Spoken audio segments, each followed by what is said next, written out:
Oke, di video kali ini gua akan bahas apakah bisa kita kaya dari trading menggunakan modal kecil. Gua yakin banget 90% dari kalian itu tradingnya menggunakan modal kecil. Menurut gua itu banyak banget atau mungkin masih anomali atau dilema dari kalian semuanya. Kira-kira bisa nggak sih kita kaya tapi dengan modal kecil? Jawabannya tentu bisa. Kenapa gua bilang seperti itu? Karena gua punya temen yang dimana dia start tradingnya itu menggunakan $100 dan equity sekarang itu udah ratusan juta teman-teman, dan withdrawnya juga udah ratusan juta. Tapi ini nggak buat semua orang. Kenapa gua bilang seperti ini? Karena memang trading itu melibatkan yang namanya emosi. Kalau semisal trading kalian itu udah dipenuhi dengan emosi atau dikendalikan dengan emosi, trading lu pasti bakal hancur teman-teman. Modal berapapun, entah itu modal kecil, modal besar, pasti bakal hancur juga. Lu punya modal 1M pun, kalau semisal lu trading menggunakan emosi, itu pasti MC teman-teman. Itu banyak banget kejadiannya. Kalau semisal dibilang 1M itu apakah modal kecil? Enggak. 1M itu besar. Menurutku mungkin di atas $10.000 itu udah gede teman-teman. Hal ini itu banyak faktor yang perlu kalian perhatikan kalau semisal lu pengen tradingnya menggunakan modal kecil. Yang pertama, lu harus pakai yang namanya cash management. Karena semisal kalian modal kecil dengan trade seadanya atau trade seperti biasanya, ya lu gak akan kaya di sana. Karena kalau semisal kita tahu ya, bahwasanya kalau semisal kita style dengan modal besar, itu kita mainnya dengan persentase. Misal nih, kita per bulan kira-kira mau berapa? Misal at least per bulannya 5%. Nah, 5% dari $100 itu cuman $5 teman-teman. $5 per bulan atau sekitar 80.000 per bulan. Itu nggak make sense ya. Jadi kalau semisal lu tanya gua, kira-kira modal kecil itu enaknya gimana? Gua selalu bilang, gunakan yang namanya cash management. Nah, cash management itu adalah membagi saldo yang kita punya. Misal kita punya $100. Yaudah, kita bagi menjadi 10 akun, masing-masing $10. Dari style ini kita full marginkan satu akunnya teman-teman. Misal nih akun ini tumbang atau MC, kita masih punya 9 nyawa lainnya. Jadi dengan ini kita punya yang namanya risk management yang fix atau tetap. Kenapa gue bilang seperti itu? Karena kalau misal MC lu cuma $10 doang atau di satu akun doang teman-teman, nggak mempengaruhi akun yang lain. Tapi kalau semisal kalian menggunakan style full margin trading dengan modal seadanya atau dengan modal yang kalian punya, ya lu cuman punya satu nyawa doang. Jadi di sini ada yang namanya cash management. Nah, caranya seperti itu. Ini gua tahu metode ini sama praktisinya langsung atau trader yang dia udah terjun di sini langsung, teman-teman. Atau dia kaya dari modal kecil atau dia kaya dari full margin. Jadi caranya seperti itu. Jadi kalau semisal lo lihat ya di konten-konten TikTok atau mungkin di sosial media lainnya, kalian melihat oh dia tradingnya full margin nih. Ya memang caranya seperti itu. Di sini kita tahu bahwasanya dengan fix risk dan rate-nya kita bisa atur, kita bisa memaksimalkan trading kita. Misal nih, kalian mau full margin $10, ya kan? Kalian bisa profit $100, lo bisa profit $50, lo bisa profit $70, yang dimana risk-nya itu kan satu. Kalau lo profitnya $70,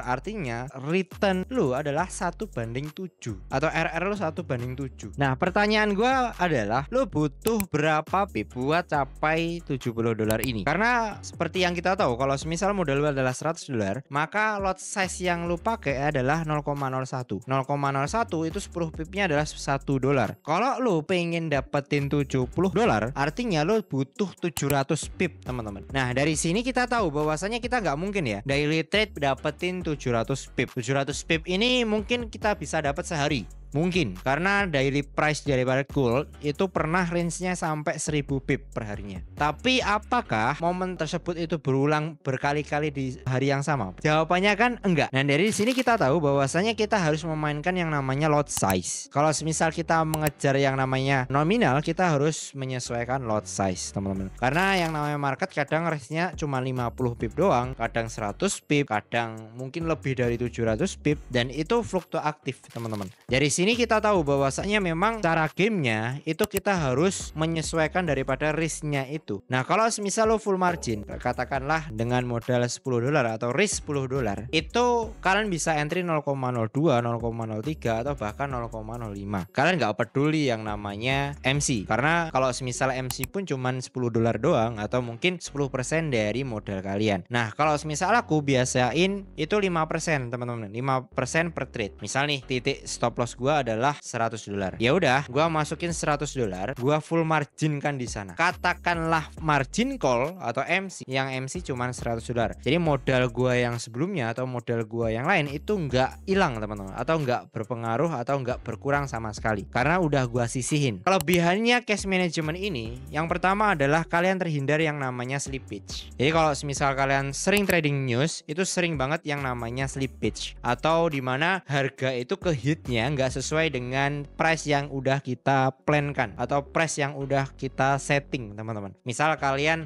SL-nya cuma 30 pip, kadang itu ke hitnya 70 pips. Kalau lo pakai modal utama dan trading waktu news, itu pasti kena yang namanya slippage, entah itu slippage profit atau slippage loss. Ya untung kalau semisal lo dapat slippage profit, tapi kalau semisal slippage loss, ya lo kerugian lo bahkan lebih gede daripada apa yang udah kalian plankan teman-teman, atau apa yang udah kalian rencanakan. Jadi di sini keuntungannya seperti itu. Nah yang kedua, kalian nggak akan ada yang namanya averaging atau revenge trade, karena peluru kalian itu udah habis di satu akun itu, atau jatah kalian itu udah habis. Jadi kalian nggak mungkin buat trade lagi atau revenge lagi, atau kalian menggeser-geser SL tuh nggak mungkin, karena kalau lo geser SL otomatis udah MC duluan teman-teman. Karena ketika lo udah entry dash 0,20, misal modal lo adalah $40, itu ketahanannya cuma 20 pip. Artinya SL lo mau nggak mau itu cuma 20 pip doang. Lo mau geser ke 50 pip nggak akan bisa. 20 pip floating itu udah MC atau udah margin call teman-teman. Jadi di sini kita tahu bahwasannya memang keuntungannya seperti itu. Jadi kalau lo lihat orang-orang yang full margin atau menggunakan modal kecil terus dia running profitnya besar, lo jangan ngehujat. Mungkin strateginya seperti itu. Jadi terhindar yang namanya floating loss yang besar, terhindar dengan yang namanya revenge trade, terhindar yang namanya slippage. Jadi banyak banget keuntungan kalau semisal kita menggunakan strategi cash management. Nah, sebenarnya ini udah aku sampaikan atau udah aku ajarkan dalam private community gua. Itu kalian bisa cek di websitenya Diginvest, teman-teman. Nah, di sana kalian bisa akses secara gratis dan berbayar. Bedanya apa? Kalau misal gratis itu ya cuman community biasa yang dimana kita juga kasihkan edukasi buat kalian.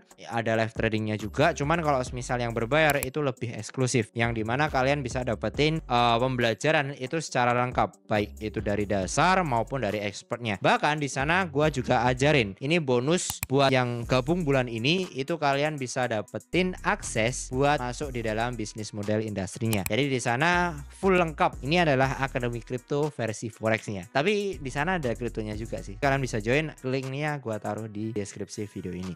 Jadi caranya seperti itu. Kalau lo tahu ya, gue sering banget nerapin cash management ini bahkan di konten YouTube gue yang sebelumnya, yang ini atau mungkin kalian bisa cek di deskripsi, itu gue sering banget buat yang namanya pakai style cash management atau full margin. Dan memang aku pakai style ini udah lama, sekitar 2 tahun terakhir teman-teman. Dan memang worth it untuk kita pakai strategi ini karena resikonya itu bener-bener udah fix. Nggak ada nih misal lo masukin $100 minus $100 20 atau mungkin 130 dan lain sebagainya. Nggak ada. Ya kalau misal fix $100 ya $100. Ya udah fix gitu. Nggak bisa lebih daripada itu. Dan kalau misal profitnya kita bisa atur mau ribuan dolar, mau $300, mau $500, itu tergantung daripada kitanya sendiri atau tergantung daripada kondisi market yang terjadi ketika kita entry. Nah, jadi seperti itu. Nah, yang terakhir, kalau misal lo gunain yang namanya style ini, ada beberapa hal yang perlu kalian perhatikan. Yang pertama, modal yang kalian siapkan untuk cash management ini adalah modal yang bener-bener safe, teman-teman. Atau modal yang bener-bener lo kalau misal hilang ya udah gak apa-apa gitu. Misal kalian kehabisan peluru 10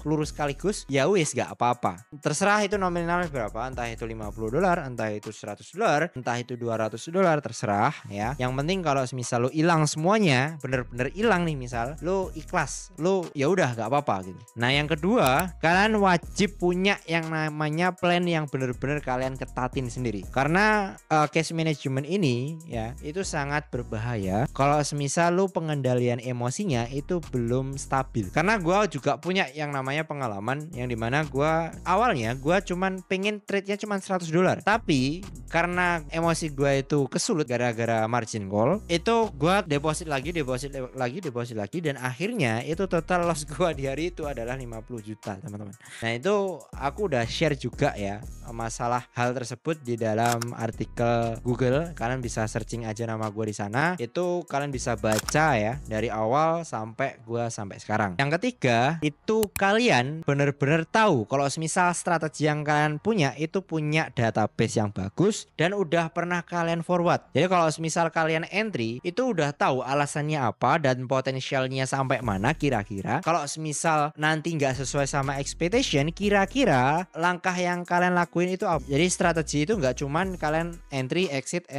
tapi kalian harus tahu kira-kira nanti kalau misal harganya jalan setengah dan nggak sesuai sama ekspektasi itu gimana. Kalian harus punya yang namanya plan tersebut. Intinya adalah kalian punya yang namanya strategi baku, dan namanya strategi baku itu memang seperti itu. Nah mungkin gitu aja yang bisa gua sampaikan. Lo bisa join dalam community gua, itu linknya gua taruh di dalam deskripsi video ini.